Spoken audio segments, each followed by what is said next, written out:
E sono e siamo, perché io ringrazio tutti coloro che mi hanno sostenuta e che hanno lavorato volontariamente per realizzare questo evento che è importante. Siamo al quarto anno. Il prossimo anno la realizzeremo sempre a giugno, il 21 giugno, e vi aspetto tutti. Approfitto per invitare tutti ad essere molto numerosi, perché vedete che poi il risultato è importante. Ci tengo a dire che il raccolto della tradotta in rosa di Volpago del Montello è tutto destinato all'ILT. Noi cerchiamo di spendere il meno possibile per realizzare questo evento e doniamo proprio tutto.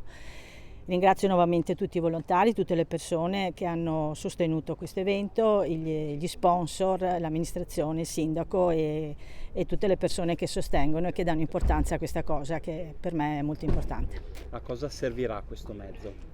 Questo mezzo serve per portare i malati oncologici a fare le terapie in ospedale, perché sappiamo bene che purtroppo chi viene toccato dal tumore poi ha bisogno di fare delle terapie, e per chi non ha chi accompagna, insomma, questo mezzo è utile a questo e verrà portato alla sede LILT di Montebelluna, che è presso l'ospedale, pertanto basta fare una richiesta e ci sarà questo trasporto gratuitamente, insomma.